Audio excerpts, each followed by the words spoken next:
있어야 되잖아. 자, 우리 저번 시간에 했었던 동동을 이어서 보도록 하겠습니다. 이 동동은 고려가요고요. 고려가요는 연구분이 있는 분연체라고 보시면 되겠는데요. 이거는 분연체 형태를 가지고 감과 동시에 매 월마다 나타나 있는 게 나오죠. 그래서 월령체라고도 표현할 수 있겠습니다. 우리가 저번에 구연에 해당하는 8월령을 봤습니다. 한가위 날이지만은 임과 함께 있는 임을 모시고 살아가는 그런 날이 진정한 한가위다 라는 말을 했었죠. 그래서 예를 들면 크리스마스 때 여자친구가 없어. 그러면 이거는 그냥 아무 일도 아닌 거죠. 있어야 진정한 크리스마스다. 이렇게 말할 수 있겠습니다.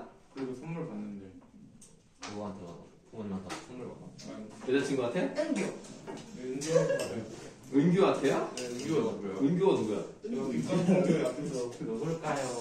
육가수공교 앞에서 세상에 진짜 기다리고 있던 애가 있어요. 돈 꿔줬어? 네? 돈 꿔줬어? 네, 은규가 누구였어요?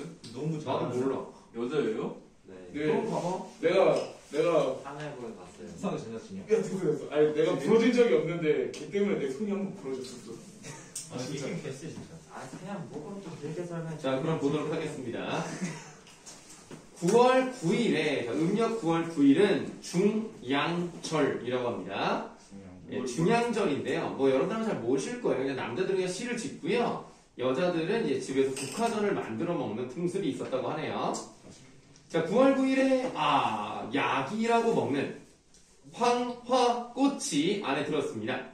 황화는 노란색 꽃이니까 여기서는 무엇을 말할까요? 누나 갖고 국화를 말합니다. 그래서 황화꽃이 안에 드니 그 다음 밑줄에 보시는데 세셔 감안하여라 라고 되어 있다는 거예요.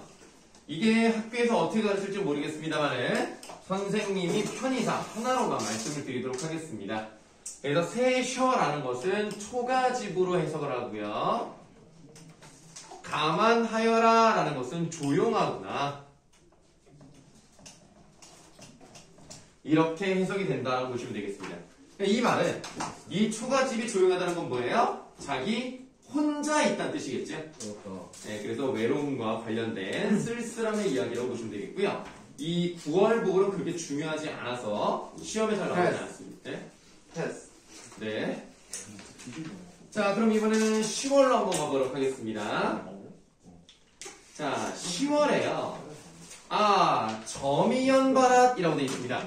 점이연바랏을 대가로로 이렇게 묶어주시면 되는데요. 비상교과서에서는 이거를 고로쇠 나무라고 해석을 해요. 고로쇠 나무라는 게 그 나무 이제 수액을 뽑아서 고로쇠.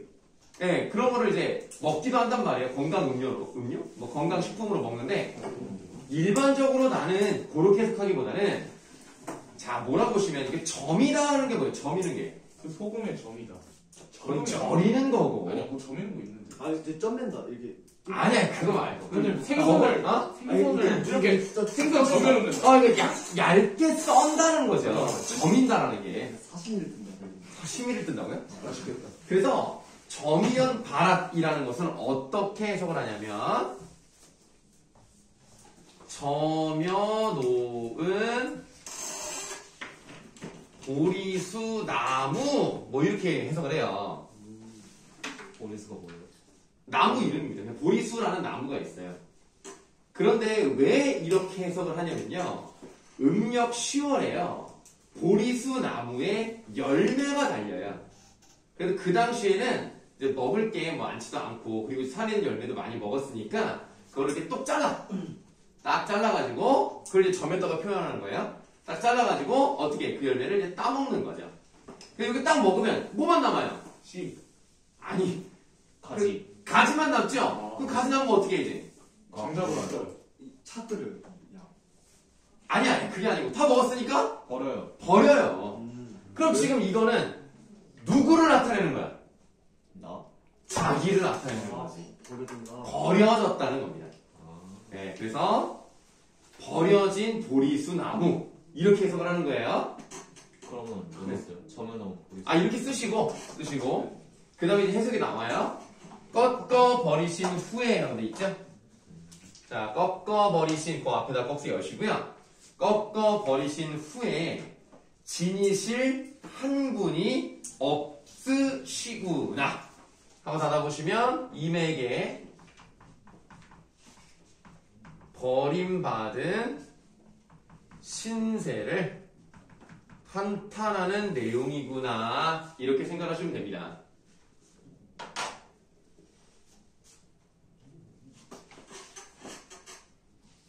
그래서 우리가 이제 저번 시간에 수업을 했을 때 임을 비유하는 표현은 꺽쇠를 쳐서 표현을 했고요. 아, 네모를 쳤군요. 그 다음에 지금 대괄호 친 부분은 이제 자기를 의미하는 것이다 이렇게 생각하시면 돼요. 자, 11월입니다. 11월도 별로 중요하진 않습니다. 자, 11월 봉당 자리에, 봉당이라고 하는 것은 안방과 건넌방 사이에 흙바닥으로 되어 있단 말이에요. 그걸 이제 봉당이라고 하고요. 아, 한삼을 덮고 누워요. 한삼이라고 하는 것은 속적삼이라고 해서 그 속에 있는 그 이제 지금으로 따지면 뭐라 그럴까, 뭐 브라우스 아니면 뭐 이제 러닝 뭐 이런 식의 옷이라고 생각하시면 돼요. 속적삼을 덮고 누워. 그 다음에 해석이 잘 안 되니까 그냥 보세요. 슬픔을 사르고 있네. 그냥 여기는 해석은 보시면 되고요. 고운이를 스시옴. 이게 원래는 제각기란 뜻입니다. 원래는. 그래서 고운이와 떨어져 제각기 살아가는구나. 이렇게 해석을 합니다. 떨어져가 어딨어요? 스시옴이 제각기란 뜻이고요. 그냥 떨어져라는 것은 직접적으로는 없어요. 근데 그거를 이렇게 해석을 한 거예요. 고운이를 제각기 살아간다. 떨어져 살아간다. 뭐 필요할 건 없는 거죠. 네, 없습니다. 12월이 또 중요합니다. 12월 분지나무로 깎은. 자, 분지나무라는 나무가 있어요. 그 나무를 꺾어서 이렇게 썰어요. 그걸 뭐를 만들어? 젓가락. 젓가락을 만드는 거예요. 그래서 나살. 저번 시간에 기억나십니까? 동동의 일연을 보시면 덕이며 복이라 하는 것을 나사라오사이다 이렇게 나와요. 네. 그 나사가 뭐라 그랬어요? 진상하다. 진상하다. 진상하다. 바치다라 그랬죠? 그럼 이건 뭐예요? 와 됐어요. 아니 그 뜻이 아니라 그 분지나무로 깎아서 너한테 준다. 뭔가를 바치는 거죠? 진상하는 거예요. 진상할 반했자. 자, 반했자에다가 대괄호 하십니다. 자, 반이 뭐예요? 밥상. 밥상. 의. 밥상의. 젓가락. 밥상 위에 올려놓은 젓가락과 같다는 거예요. 근데 대괄호를 쳤으니까 누구에 대한 표현이야? 나. 자기. 시적 화제에 대한 얘기죠. 왜 자기를 밥상 위에 올려놓은 젓가락으로 비유를 했느냐? 임의 이거 도구여서. 아닐까? 입에 도구여서 네. 임에게는 그 밥을 먹는다는 목적을 입에 도구라는 표현은 조금 좋지가 않은 것 같은데요. 조심하세요. 네. 저거 어차피 휘천이한테 보내요. 맞아요. 그럼 뭐? 그렇지만 공개 영상이기 때문에 유튜브로. 그럼요. 비밀번호 안 걸어놨으니까 공개 영상이기 때문에 이제 누구라도 볼 수 있거든요. 그러니까 조심하세요. 네, 이건 내가 말한 게 아니기 때문에. 네. 소관에 임에게 필요하다.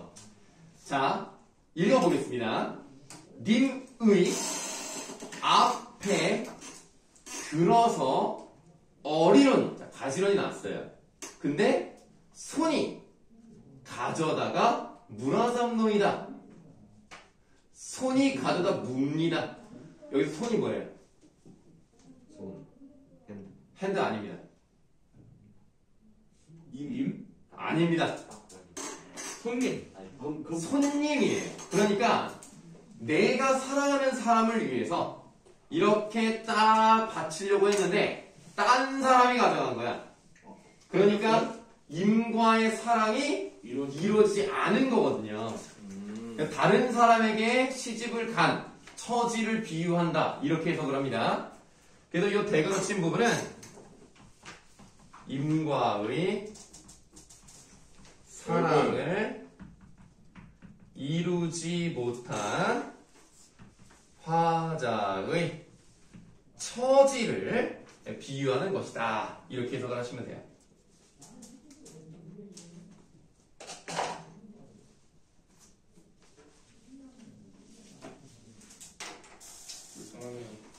네, 그래서 이 글을 이제 보시면은 1연과 나머지 연이 굉장히 이질적이라는 것을 저번 시간에 배웠고요. 2연과 13연도요. 유기적인 연결이 되지는 않아요. 축복했다가 쓸쓸하다는 얘기를 했다가 그 다음에 외로웠다가 약간 좀 전체적인 느낌은 알겠는데 좀 약간 왔다 갔다 하는 그런 부분이 있죠. 유기적인 짜임새는 조금 부족하다. 이렇게 생각을 하시면 되겠습니다. 그러면 나눠드린 프린트는 끝난 거죠. 네. 올문과에서 맞고요. 지금 우리가 이 기상교과서 1단원부터 4의 1단원까지 끝난 거예요. 시험 봐요. 벌써요? 네, 물론 중간에 안 한 것도 있어요. 그럼 우리 시험 보면 끝난 거 아니야? 아니요, 이 안이죠. 4의 2를 안 했죠, 우리가. 우리 4위까지 나거든요. 요거 먼저 나눠드리도록 하겠습니다. 중범 그건가? 아닌가? 중범이나 한번 했잖아. 뭐지? 사회 이거 그 고려. 중간이요. 자, 이거 받으시고. 조선이 이랬어. 정말 하려고 했던 것 같은데. 이거 뭐야, 이거 내 거. 이생이야. 우와, 예쁘다. 만약에 이걸 또 휘찬이한테 갖다 주라고 하면 이거 가능한가요? 무한 남다운지 않을까요? 아, 근데 갖다 줄 수는 있는 거야, 진짜로? 아니. 그럼 진짜 이번에 맡기면 돼? 이거는 돈 다시죠. 인자점? 아, 그러면. 자, 이름 쓰시고요. 느낌 이상해. 되게 부들부들한 거. 빨간 거도 써볼게요. 이거 뭐 새로운 종인가요? 다른 종이에요.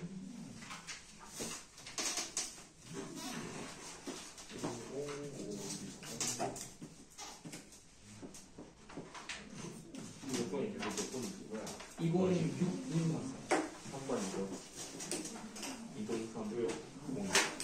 너 3장 이생 규정전. 네, 이생 규장전을 한번 보도록 하겠습니다. 나 이름 쓰고 있어요. 이생이 싫어. 네, 뭐라고요? 이름 쓰고 있어요. 아, 예. 아, 근데 야, 우승아 또 소설이야. 이름부터가 싫어, 그냥. 너 편견이에요. 재밌어요, 이거. 전 문학이 너무 좋아요. 알겠습니다. 네? 가면. 그러면 1학기 때는 즐겁겠네요. 예. 차라리 때는 언어와 매체도 재밌을 것 같아요. 언어 매체가 더 재밌기도 해요. 맞아요. 언어와 노잼. 문법이 재밌기도 합니다. 문법은 좀 많이 봤어요. 네? 문법은 좀 많이 봤어요. 아니, 문법도 재밌어요. 아, 문학이 물론 제일 재밌는데, 그 다음에 문법이 재밌어요. 저희 작년 1년 동안 도 재미없어요. 아니, 우리 일본에 맨날 말하는 게 아니에요. 네. 아, 그래요? 뭐, 어쨌든, 여러분들, 문학 중에서는 현대시가 제일 재밌고요. 그건 말하지 마세요. 그 다음에 이제 현대소설. 예. 그 다음에 고전소설. 예. 그 다음에 고전시가. 맞아요, 고전시가 제일. 그 다음에 문법. 네. 그 다음에 과학지문이 제일 재미없어. 아니, 뭐야, 일본 사람인 줄 알았잖아, 지금. 뭐야. 그 일본에서 그 방송, 뭐 이거 있지. 자, 쟤 진짜 완전 이거 같아. 나 과학이 재밌어? 나 과학이 진짜 못 읽겠다. 재밌어서. 토할 것 같은데, 그냥. 과학이랑 철학. 철학은 재밌어. 근데 과학은 이해가 안 난 철학도 재미없어. 땅 얘기도. 자, 이생규장전을 볼 텐데요. 여러분 그림에도 나와 있습니다만 이 오른쪽에 머리 부분 정도만 빼꼼히 보이는 사람이 이서생이라고 되어 있죠. 우리가 고전을 읽으실 때 이생, 김생 이렇게 나오는 경우가 있어요. 생이라는 게 나오면 자제. 젊은 선비를 말합니다. 그래서 이시성을 가진 선비가 이 담장 너머로 이 여자를 보고 있죠. 그게 규장입니다. 그래서 이 생이 담장 안을 엿보다 라는 뜻입니다. 그래서 요즘 같으면 약간 철컹철컹의 느낌이 있는데 이렇게 딱 쳐다보는데 눈이 맞아요. 근데 그 여자도 별로 싫어하는 눈치가 아니고 서로 시를 주고받다가 이제 사랑을 하게 된다. 뭐 이런 내용이에요. 그래서 여기서 이제 사랑이 시작이 되는데 이 왼쪽에 나와 있는 최여인이 또 다른 주인공이라고 할 수가 있겠습니다. 이 여자가 되게 글도 잘 쓰고요. 자수도 잘하고요. 주변 사람들 칭찬도 자자한 아주 참한 그런 여자라고 보시면 되겠습니다. 허난 네. 사람? 네? 뻔한 사람이에요. 뭐가요? 최여인. 무슨 소리죠? 그래서 이 최여인이 몸이 이렇게 큰 게 아니에요. 옷이 저런. 예, 옷이 좀 펑퍼리 힙합 스타일인 거고, 예, 이렇게 몸이 이렇게 크진 않을 겁니다. 쌤 다리가 어딨어요? 아니, 무릎을 꿇고 있으니까 치마에 가려진 거죠. 아니 다리가. 네. 자, 그러면 이 글을 누가 썼는지 한번 볼까요? 김시습이라는 사람이 어떤 사람인지가 왼쪽에 나와 있습니다. 어디 봤는데 이 사람 땡좀 아니에요? 아이, 그렇게 말하면 안 되고요. 그 생육신이랑 생육신의 한 사람이기 때문에 어느 왕과 관련돼 있어요. 해줘. 그러니까 정확히 말하면 단종과 관련이 있죠. 그래서 세조가 왕위를 찬탈하는 과정에서 이거는 잘못됐다라고 생각을 하고 모든 관직을 버리고 세상을 그러니까 그 숙세를 떠나요. 왜지? 그래서 여기저기 돌아다니면서 글도 쓰고 뭐 아까 땡중이라고 했는데 뭐 이제 스님처럼 살기도 하고 그렇습니다. 그래서 이 사람이 원래는 되게 어렸을 때부터 천재였어요. 천재. 누가요? 이 김시습이요. 네, 어려서부터 글을 읽고 글을 쓰고 막 그랬어요. 대단한 사람이고요. 우리 민족의 최초의 소설을 썼다라고 평가를 받습니다. 그래서 금오신화라는 이 책에 있는 작품 중에 하나가 이생규장전인데요. 이 당시 조선 때 내용으로 보기에는 상당히 파격적인 내용이다. 그런데 김시습이 한글로 쓰진 않았습니다. 그래서 이 글의 갈래는 뭐라고 할 수 있을까요? 한문 소설. 한문 소설 하나 써놓으시고요. 그 다음에 소설이다. 전기 소설입니다. 그럼 전기 소설이 무슨 뜻이에요? 그 일생을 그 전기가 아닙니다. 동민이 뭐라고요? 일렉트로닉이요? 와. 뛰어내려 그냥. 근데 쟤도 요즘 수요일 막 같지 않아요? 뭐 원래부터 그랬으니까. 네. 뭐 어쨌든 간에 전기 소설이 뭐예요? 정기적으로 옛날 전기 후기로 나뉘는 거. 아니야. 그 여러 편 있는 거 아니에요? 아니야. 그 연작 소설이고. 올 타임. 그러니까 뭐라고 설명해야 돼? 뭐 힌트를 계속 주는 한 거. 사람의 일생을 그거 아니라고. 내가 했잖아. 조성. 그러니까 정기적으로 발행되는. 이거 정. 그러니까 비현실적인 내용을 전기적이라고 해요. 그래서 너무나 신기해서 기이해서 전할 만한 이야기. 이게 전기 소설이에요. 그래서 비현실적인 요소가 나타나는데 그거는 먼저 얘기하면 재미없으니까 읽어보시다가 알아보겠습니다. 좀 위험한 이야기예요. 왜 위험하죠? 그 조선시대에서 파격적인 그게 아니고요. 이 당시에 이런 글을 쓸 수 있었나라는 정도의 느낌이에요. 그래서 수위가 높다는 뜻은 아닙니다. 네가 기대했던 건 아니야. 자, 그래서 그거는 집에서 알아서 보시고. 자, 앞부분에 줄거리 보시겠습니다. 송도에 국하게 다니는. 자, 여기까지만 읽어도 이 글의 배경이 어딘지를 알 수 있습니다. 고려죠. 송도가 어디예요? 개경. 그러니까 그 당시 개경 지금의 개성이죠. 그래서 송도에 국하게 다니는 이 선생이니까 이 당시 최고 교육기관이 어디예요? 국학이죠. 고려 때. 그래서 국하게 다니는 이 선생은 공부하러 가던 도중 우연히 담 너머를 엿보다가 이게 제목인 거예요. 근데 이 사람은 조선 사람인데 고려 내려오고 있어요. 아니 대한민국 사람이어도 일제강점기 쓸 수 있잖아요. 그래 그런 거죠. 하나는 공부 안 하고 엿보기만 하네. 저 지금 누가 우성이가 그랬어? 네, 영미가 그래. 강민이가 그랬다고? 네가 했잖아. 자, 어쨌든 뭐 아까도 지금 보니까 뭐 여기 지나가면서 자꾸 뭐 저기 강의실을 들여다보고 그러는데 그러면 장민아 그러면 철컹철컹 될 수 있으니까 조심해라. 지금 막 엿보시면 안 돼요. 저기 어떤 고등학교인지 아세요? 뭐 알면 뭐하게 찾아가게? 궁금해서. 뭐 계양구에 있는 뭐 학교겠지. 나도 잘 몰라. 몇 살이? 나 한 번도 안 가르쳐봐서 몰라. 누군지도 몰라. 얼굴도 몰라. 아까 저기 안에 있잖아요. 이 여자애가. 자, 그 다음 보세요. 학생이 고 이랬잖아. 아까. 대학원 말이야, 진짜. 고2. 네, 계양구 계산고는 아닐 거예요. 네. 그냥 구에 있는 피곤하다, 진짜. 수업합니다. 네.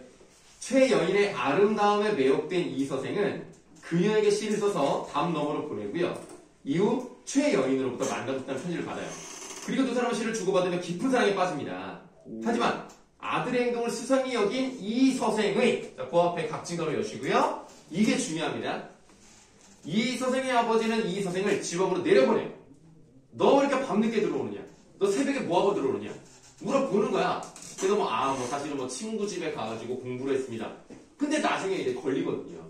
그래서 넌 안 되겠다. 넌 아예 저희 지방에 있는 땅에 내려가가지고 밑에 애들이 농사 짓는 거 관리 감독이라 해. 해가지고 쫓겨나요. 얘네는 연애도 못해요. 네? 얘네는 연애 못해요. 무슨 연애를 못해요? 연애 못해요. 누가요? 얘네. 아니 고려 때인데 자유연애가 가능하지가 않죠. 왜요? 아 근데 아니 그 당시에는 자유연애보다는 부모님이 결정해주는 사람이랑 결혼을 하죠. 근데 얘네 집 잘 살지 않아요, 채연이. 네 맞아요, 잘 살아요. 미안하지. 아니 그러니까 일단 들어봐요. 자, 최여인은 상심 끝에 그만 병이 나고 맙니다. 한번 닫아보세요. 자, 첫 번째 시련입니다.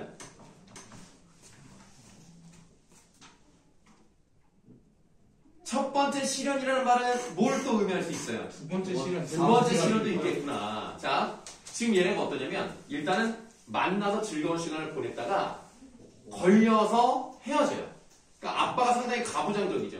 부모님이 허락하지 않은 연애, 특히 공부를 해야 되는 놈이 사랑에 빠져가지고 저 공부를 등한시한다? 넌 앞으로 위대한 사람이 돼야 되는데 높은 관직에 올라가야 되는데 공부 안 하고 이러면 돼? 그냥 쫓아내는 거예요. 그래서 이를 알게 된 최여인의 부모는 이 선생과 최여인을 혼인시키려고 합니다. 그런데 이 선생의 아버지는 안 된다.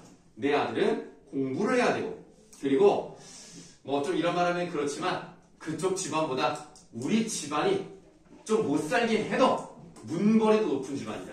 그러니까 좀 이거는 안 맞는 것 같으니까 결혼은 안 돼요. 라고 했어요. 그래서 거절을 합니다.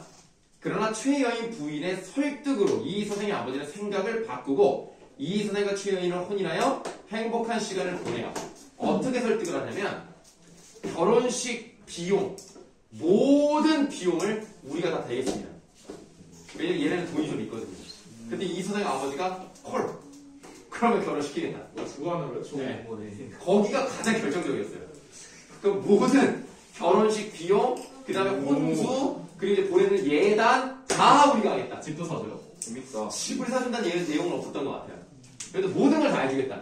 네, 그래서 결혼시킵니다. 나도 이런 여자 만나고 싶어. 야, 그 여자는 생각 안 해?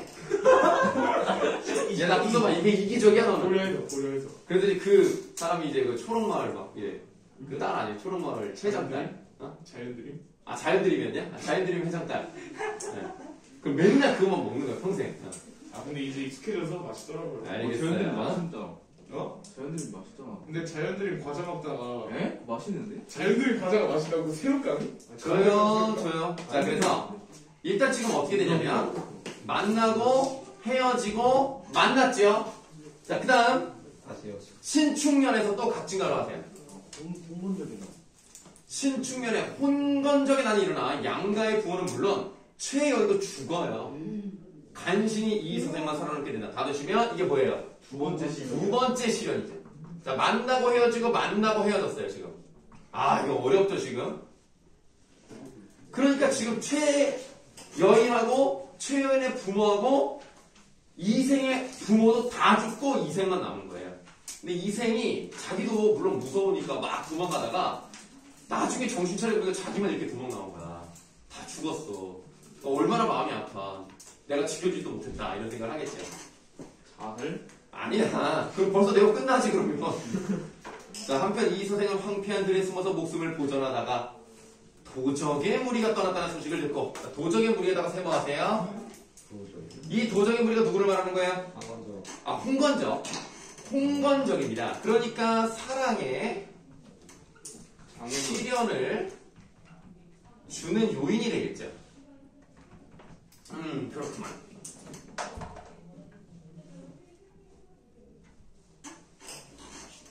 자, 도적의 무리가 떠났다는 소식을 듣고 부모님이 살던 옛집을 찾아갔다. 그러나 집은 이미 병원에 타버리고 없었다. 다시 아내의 집에 가보니라 그랬으니까 아내의 집이라는 것은 원래 아내가 살았던 집을 말하는 거죠. 결혼했던 거기 말고.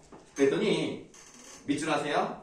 행랑채는 쓸쓸하고 집안에는 쥐들이 우글거리고 새들만 지저귀일 뿐이었다라고 돼 있어.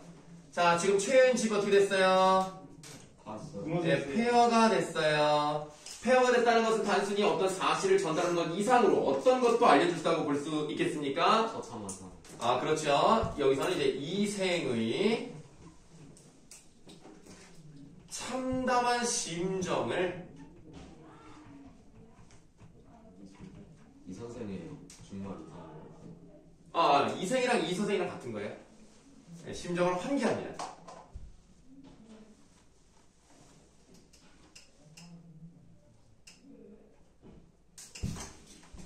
그는 슬픔을 견디지 못해 작은 누각에 올라가서 눈물을 거두고 길게 한숨을 쉬며 날이 저물도록 앉아서 지난날에 즐겁던 일들을 생각해보니 완전히 한바탕 꿈만 같았다.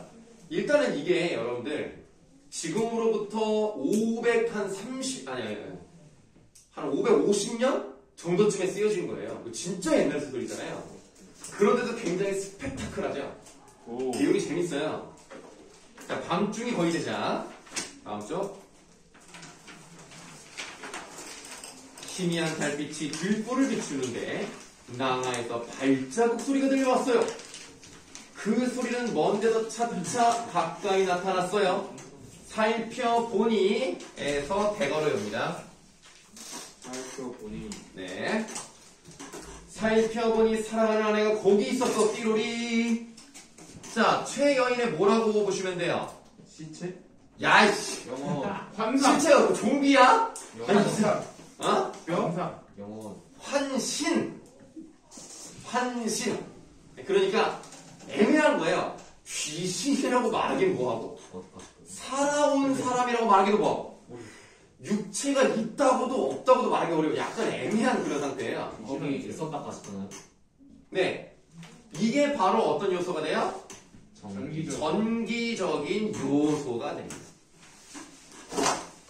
아, 그 내용이 아주 그냥 스펙터클합니다잉. 뼈 아니에요 뼈? 진짜 감동 와사사 그러지 마. 사랑하는 사람을 다시 만난다고 뼈라고 하면 그게 좀 이상하잖아. 이 몸을 가지고 있는데 사람은 아니잖아요. 환신 정도로 얘기를 할게요. 그 움직이긴 하죠.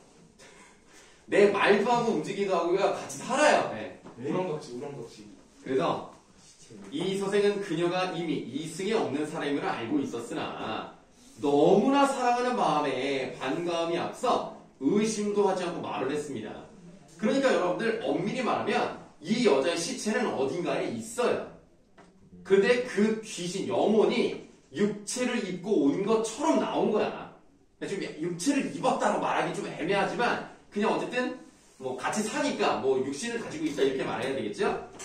그러면 지금 보세요. 이생이라는 사람이 이성적인 판단과 어떤 감성적인 요인 중에서 어떤 게 더 강한 거예요? 그렇죠. 요게 더 강한 거예요, 지금. 그렇다면 결국 이 여자는 죽은 사람이니까 결국 어떻게 되겠어, 나중에? 사라져요. 돌아가겠죠, 저승으로. 그러니까 비극적 결말을 당신. 예측해 볼 수 있습니다.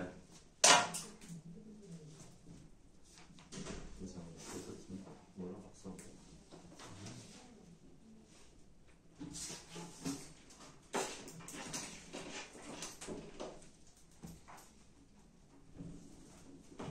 자, 부인은 어디로 피란하여 목숨을 보존하였소. 여인은 이 선생의 손을 잡고 한바탕 통곡하더니 곧 사정을 얘기했다 하고 되게 길어요, 이제. 저는 본디 양가의 딸로서 어릴 때부터 가정의 교훈을 받아 자수와 바느질에 힘썼고 시소와 예법을 배웠으므로 규중의 법도만 알았을 뿐 어찌 집밖의 일을 알겠습니까? 그러나 난군께서 붉은 살구꽃이 피어있는 담화를 보게 되자 이게 제목이라고 저는 스스로 몸을 바쳤으며 그러니까 스스로란 말이 나왔죠. 그러니까 이 결혼은 또는 이 사랑은 주체적인 선택이었다라는 거예요. 꽃 앞에서 한 번 웃고 난 후 평생의 가약을 맺었고 휘장 안에서 거듭 만났을 때는 그러니까 헤어졌었잖아?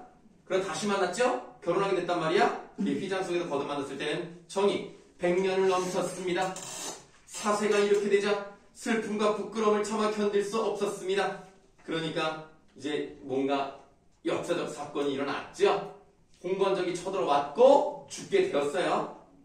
장차 100년을 함께하려 했는데 어찌 횡액을 만나 구렁에 넘어질 줄 알았겠습니까? 끝내에서 이제 꺽쇠를 엮이고요.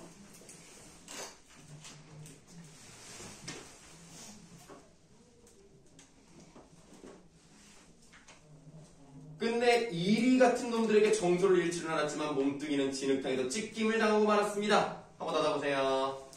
홍건적이 쳐들어와가지고 닥치는 대로 짐승을 죽이고 사람을 죽이고 여자는 겁탈을 하려고 했단 말이야. 그래서 이 여자가 도망가다가 그런 위기에서 한마디를 하죠. 이 개돼지 같은 승냥이 같은 놈들아, 내가 너희에게 몸을 뺏기느니 차라리 죽는 게 낫겠다. 날 찢어 죽여라. 그래서 정말 찢어 죽여요. 그래서 지금 보시면은 걔네들한테 정조를 잃지는 않았어요. 근데 몸뚱이가 찢어졌던 거예요. 진짜 그렇게 표현이 돼요. 찢김을 당하면 팔다리? 약간 막 이렇게 막 이제 썬다고 표현하면 좀 그런가? 막 이렇게 막 난도질을 해 막. 소설에 나와 있어요?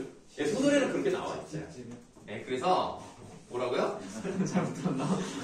나 뭘 들은 거지? 정조를 지키다가 아닌 것 같아. 목숨을 잃어요. 항상 이 부분을 가르칠 때 조금 말하기가 좀 그래. 좀 잔인하기도 하고 그렇습니다. 홍건적은 팔다리를 홍건적의 난이 왜 일어난 거지? 그것까지는 내가 잘 모르겠는데 그 중국에도 문제가 있었던 거 아니에요? 근데 왜 여기까지 내려온 거예요. 세력을 확장하려고. 중국인이 여기까지 와요? 네. 자, 진실로 천성이 그렇게 만든 것입니다만 여러분들 천성을요 뭐라고 해석하는 게 좋냐면요 운명이라고 해석을 하세요. 운명이 그렇게 만든 거예요. 인정으로는 참아할 수 없는 일이었죠. 사람이 어떻게 그런 일을 당하고 싶었겠어요. 저는 난군과 궁벽한 산골에서 헤어진 후로 짝 잃은 새가 되고 말았던 것입니다. 집도 없어지고 부모님도 잃었으니 피곤한 혼백에 의지할 곳 없음이 한스러웠습니다. 의리는 중하고 목숨은 가벼움으로 쇠잔한 몸뚱이로서 치욕을 면한 것만은 다행이었습니다만 누가 산산조각이란 내 마음을 불쌍히 여겨주겠습니까? 다만 밑줄 한번 해봐요. 갈기갈기 찢어진 썩은 창자에만 맺혀 있을 뿐입니다. 너무 한이 많아가지고 너무 원통해서 뼈에 사무칠 만큼 강하다. 이거 한자성어로 뭐라고 합니까? 꼴통한. 네? 꼴통한. 대꼴통한. 아, 각골통한. 아, 그렇죠. 훌륭합니다. 오. 오케이 하면. 각골통한. 뼈에 새길 만큼 원통하고 한스럽다. 각골통한.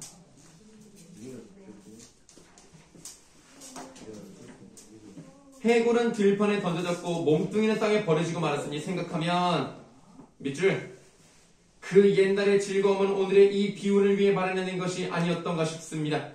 즐거움이 닿으면 슬픈 일이 온다. 이건 한자성어로 뭐라고 할까요?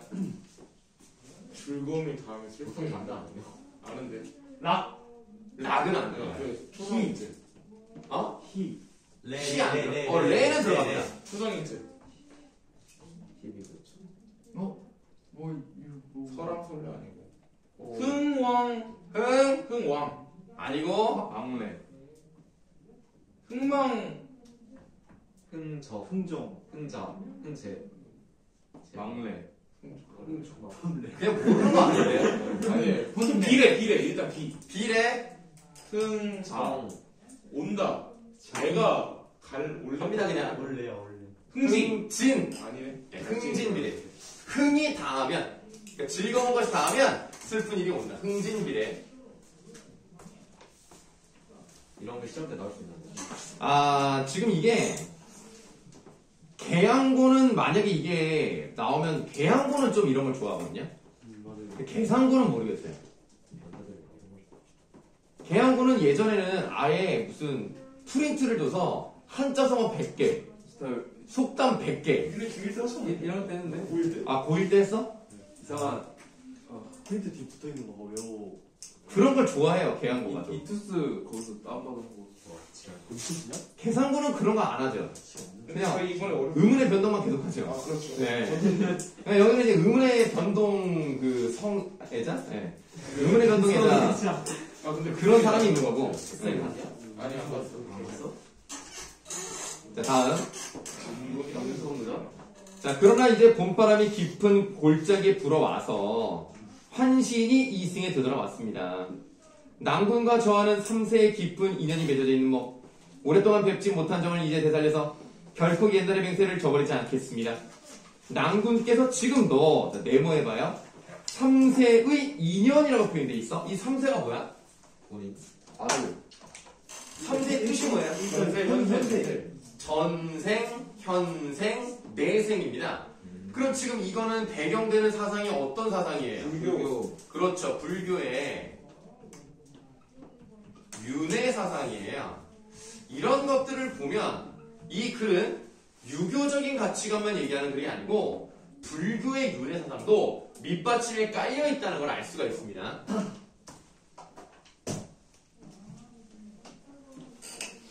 근데 그렇게 따지면 네. 남편이 저 사람은 뭐야? 남편이 저 사람 행태인지. 왜요? 아, 다시 만나니까? 아니, 그렇다고 멀쩡한 사람을 죽으라는 건 좀 그렇다는 내용이 좀 너무 극단적이잖아. 자연스럽게 안에 손을. 자연스럽게 자연들이? 올라갔다.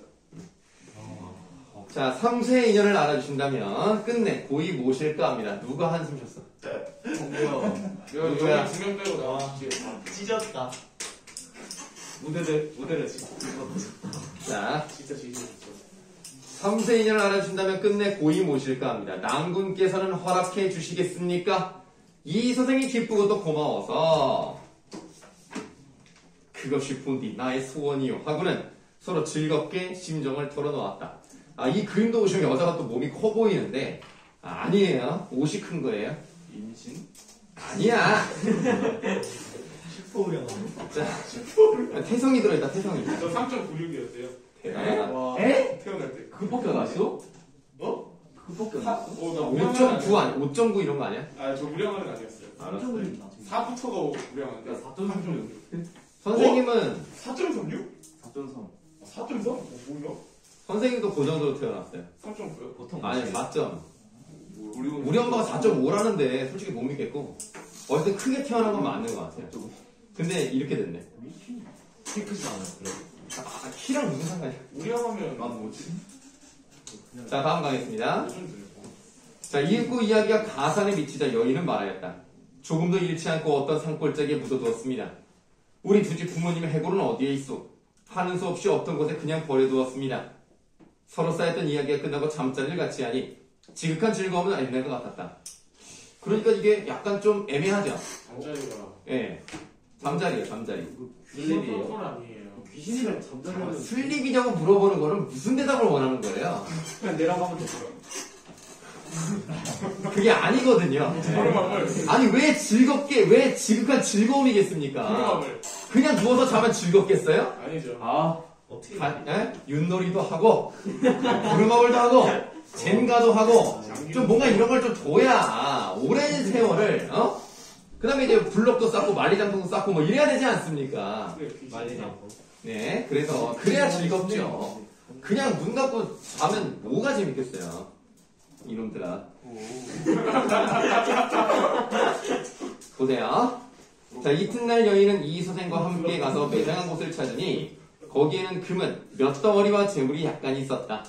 그들은 두 집 부모의 해골을 거두고 금은과 재물을 팔아서 각각 오관산 기슭에 합장하고는 나무를 세우고 제사를 지내 모든 예절을 마쳤다. 그 후 이 선생은요, 밑줄 벼슬을 구하지 않았습니다. 그러니까 지금 여자랑 함께 있는 것도 바빠 죽겠는데 무슨 벼슬을 해. 부귀 영화보다 사랑을 더 중시하죠.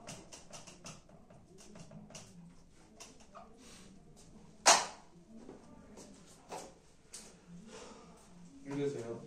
아니요. 아내와 함께 살게 되니 피란 같던 노복들도 찾아왔다. 이 서생은 이로부터 인간의 모든 일을 완전히 잊고서 친척과 손님의 기륭사에도 밑줄 문을 닫고 나가지 않았습니다. 문을 닫고 나가지 않았다. 한자성어로 뭐라고 합니까? 히키코모리.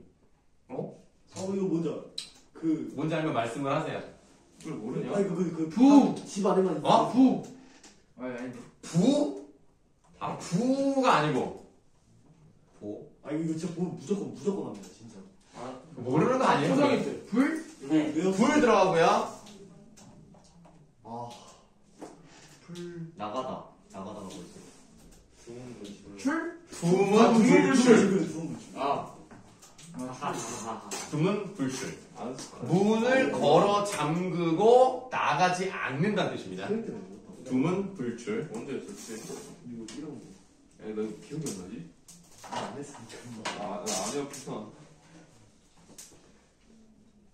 자, 늘 아내와 함께 식구를 지어 주고받으며 즐거이 세월을 보냈다. 어느덧 몇 해가 지난 어느 날 저녁에 여인은 이 선생님에게 말했다. 3번이나 가약을 맺었습니다만은, 그러니까 맨 처음에 담장에서 눈 맞았을 때 한 번, 결혼한 거 한 번, 환생해서 다시 돌아왔죠? 그러면 네. 이 사람 죽은 상태예요? 살아있는 상태예요? 죽은 거. 그러니까 사실은 죽은 거라고 봐야죠. 그 난생이면 살아나는 거 아니에요? 아, 그러니까 이게 애매한 거야. 그래서 살아났다고 하기에는 시체가 이미 다른 데 있고요. 아, 약간 뭐라 그래야 되나. 뭐 사람은 아니고 귀신도 아니고 중간 형태? 절비. 네, 그러나 이제 어쨌든 어떤 몸이 있으니까 이제 지극한 즐거움을 경험을 했겠죠. 그렇지 않나요? 네, 그래서 뭐 왜 이래? 몸이 있다라고 봐야 될 것 같아요. 네. 그렇죠. 그게 영혼이면 뭐 뭘 못하죠. 뭘요? 뭘 손잡고도 못하고 시도 손잡고 뭘 못해요? 만들기 당기도 못하지. 못하고 물 만들어 본 거? 시도 못 쓰고 잠자리도 못해요. 잠자리를 못한대요. 네, 그렇죠. 이불을 되게 딱 덮으면 이쪽은 풍 퍼지겠죠. 네, 그럼 날아가면 어떡해. 네, 그러니까 조심해야 돼. 예쁘게 다뤄야죠. 자, 그래서 세상 일이 뜻대로 되지 않았으므로 즐거움도 다하기 전에 슬픈 이별이 갑자기 닥쳐왔습니다. 하고는 마침내 목매어 울었다. 이 서생은 깜짝 놀라면서 물었다. 무슨 까닭으로 그런 말씀을 하시오? 여인은 대답하였다. 저승길을 해서 각진가로 하시면 돼요. 세 번째 시련. 네, 저승길을 피할 수가 없습니다. 닫으시면 3번째 시련입니다. 저승으로 가야 되는 것은 이미 운명에 정해져 있기 때문에 더 이상은 안 된다는 거예요. 지금까지는 있었지만 이제는 안 돼. 그러면 우리가 한번 생각해보죠. 저승길을 피할 수 없는 건 맞는데 그러면 어떻게 돌아왔을까? 궁금하잖아. 그거를 또 설명을 해줍니다. 하느님께서 저와에서 꼭 세워라요. 저와 난군의 연분이 끊어지지 않았고 또 전생에 아무런 죄악도 없었으므로 하고 닫아보세요. 이 꺽쇠 친 부분을 보니까 환생의 이유가 나온 거예요. 환생의 이유가 나왔으니까 이러니까 그나마 환생할 가능성이 있겠네라고 하는 사건 전개의 무엇을 부여했다라고 말할 수 있어요? 개연성을 부여했다.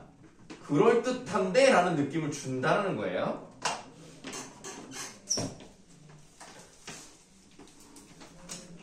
유교에도 신이 있어요. 네, 뭐라고요? 유교에도 신이 있어요. 유교는 신이 없죠.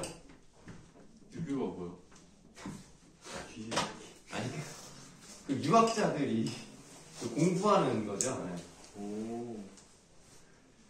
자, 그래서 이 몸을 환생시켜 잠시 낭구를 배워 시름을 풀게 했던 것입니다. 그러나 밑줄 오랫동안 인간 세상에 머물러 있으면서 산 사람을 유혹할 수는 없습니다. 결국 이야기하는 건 뭐예요? 가야 된다. 이승과 저승의 경계가 분명하다는 거예요. 그러니까 가야 되는 거예요.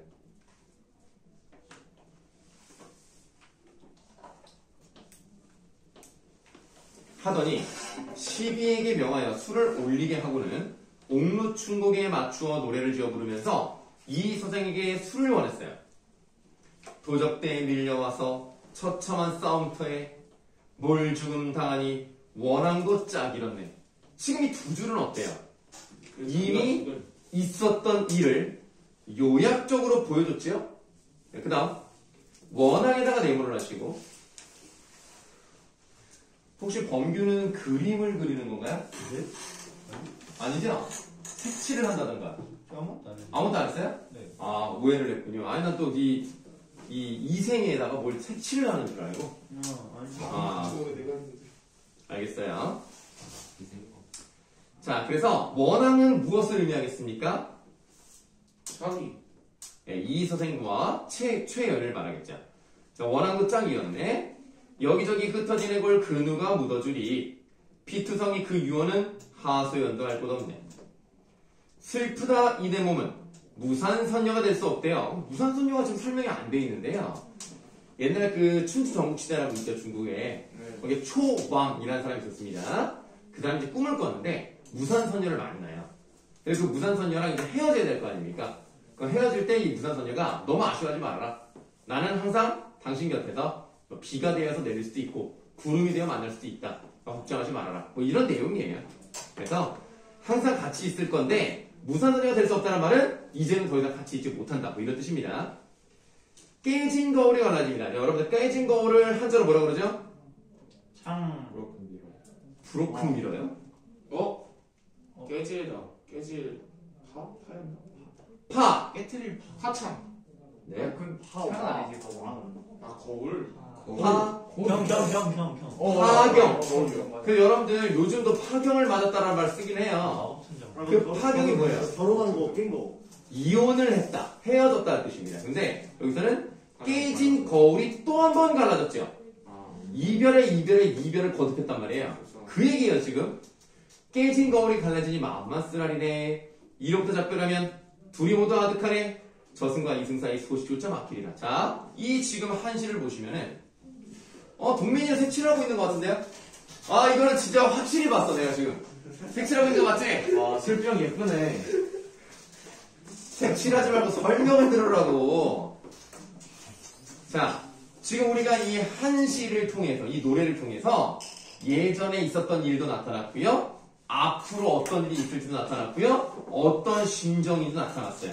그래서 우리가 좀 여백에다가, 그냥 여백에다 그림을 그리면 안 되고, 여백에다 써야 돼. 좀 쓸 게 많아요. 그래서 좀 자리가 없으시면, 그, 오른쪽 페이지 밑에다 쓰는 것도 괜찮습니다. 자, 하고 싶은 데다 쓰세요. 전체적인 설명은 이제 C에 대한 설명이에요. 시요, 시. 이 삽입된 노래의 기능이 어떤 것인가 한번 써보도록 하겠습니다. 이게 노래 없어요? 예, 노래예요. 자, 첫 번째는 정서적 기능인데요.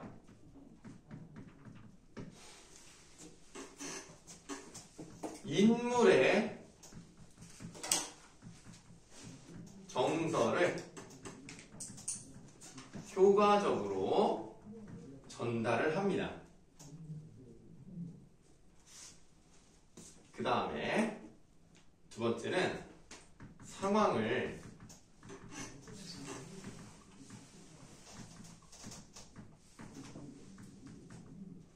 함축적으로 표현해서요.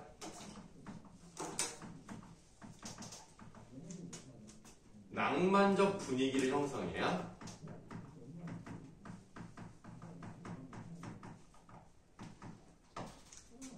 이게 정서적 기능입니다.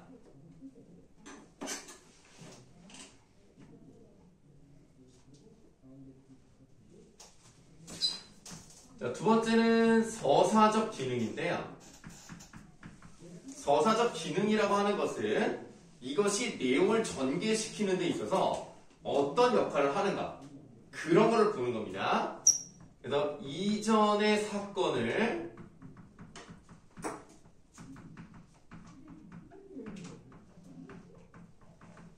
압축적으로 제시를 하죠. 이게 서사적 기능이에요. 아까 내가 말했죠. 홍건적인 난이 일어났다고. 두 번째는 사건이 어떻게 전개될지 암시합니다. 그래서 이제는 더 이상 만날 수가 없다. 뭐 이런 거죠. 그리고 지금 이 글은 전체적으로 산문이잖아요. 네. 산문 속에 운문이 지금 잠깐 들어갔죠. 그래서 사건 전개의 단조로움을 탈피하는 효과가 있습니다.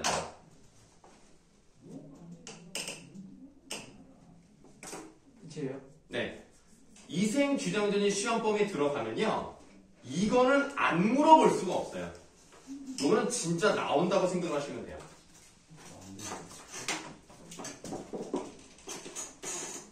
이거 들어갔어.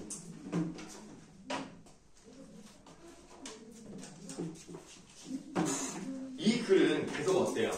만남과 이별, 만남과 이별, 만남과 이별입니다. 내용이 쫄깃쫄깃하죠. 네. 아 어떡해. 아 헤어졌어 쯧쯧. 오 만났다 야. 아 헤어졌어 쯧쯧. 야 만났다 야. 이렇게 이렇게 된단 말이죠. 그냥 그런 게 뭔가 이거 쫄깃쫄깃한 그런 맛을 주기 때문에 내용이 재밌어요. 그래서 사람들의 어떤 이건 긴장감 같은 것도 막 긴장했다가 뒤집어졌다가 이렇게. 그래서 결국에는 이제 어떻게 되냐 슬프게 끝난다는 거죠. 노래는 한 곡 부를 때마다 눈물에 목이며 거의 곡조를 이루지 못했다. 이서생도 또한 슬픔을 걷잡지 못했다. 나도 차라리 부인과 함께 황천으로 갔으면 하오. 어찌 무료의 홀로 여생을 보내겠소. 지난번에 난리를 겪고 난 후에 친척과 노복들이 각각 서로 흩어지고 돌아가신 부모님의 해골이 들판에 버려져 있을 때 부인이 아니었더라면 누가 능히 장사를 지내주었겠소. 옛사람의 말씀에 부모님이 살아계실 때는 예절로서 섬기고 돌아가신 후에도 예절로서 장사 지내야 한다고 했는데 이런 일을 모두 부인이 실천했소. 그것은 부인 천성이 순유하고 인정이 두터운 때문이니 감격해 마지 않았으며 스스로 일줄 부끄러움을 이기지 못하였소. 자기는 결국 가족을 돌보지 못했다는 것에 대한 어떤 마음을 가지고 있어요? 자책감을 가지고 있습니다.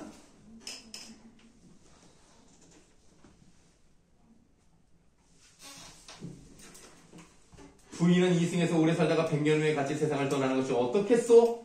여인은 대답했다. 낭군의 꺽쇠.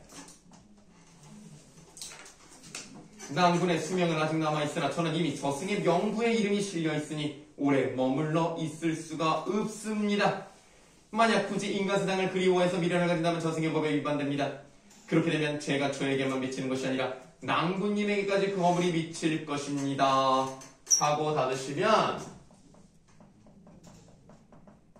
죽은 자는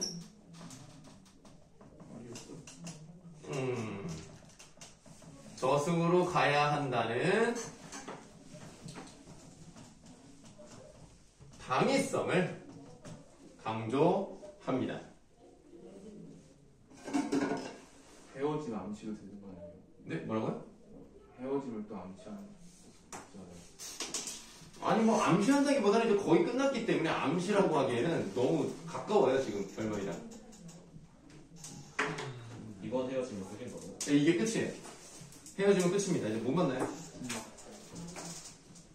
다만 저의 유골이 아직 그곳에 흩어져 있으니 만약 은혜를 베풀어 주시겠다면 유골을 거두어 비바람을 맞지 않게 해주십시오. 두 사람은 서로 바라보며 눈물을 흘렸다. 잠시 후에 여인은 말했다. 낭구님, 부디 안녕히 되십시오. 말을 마치자 점점 사라져도 마침내 종족을 갖추었다. 이 선생은 아내가 말한 대로 그녀의 해골을 거두어 부모의 무덤 곁에 장사를 지내주었다. 그 후 이 선생은 아내를 지극히 생각한 나머지 병이 나서 서너 달 만에 그도 세상을 떠났다. 아이 비극적이네. 집안 이 사실을 들은 사람들은 모두 슬퍼하고 탄식하면서 그들의 절개를 사모하지 않는 사람이 없었다. 받으시면 이게 마치 어떤 느낌이냐면 원래 옛날부터 이런 이야기가 있었는데 이야기가 이제 흘러와서 사람들이 많이 들었고 그 사람들이 이렇게 평가했다더라. 막 이렇게 끝나거든요. 그러니까 지금 이게 원래는 창작 소설이에요. 근데 마치 설화같이 표현을 해버렸단 말이죠. 그래서 이야기 밖의 또 다른 이야기를 전달하는 방식으로 이들의 절개가, 그러니까 서로에 대한 사랑, 한 사람만 사랑한다는 거죠. 그런 주제의식을 강조하는 거예요.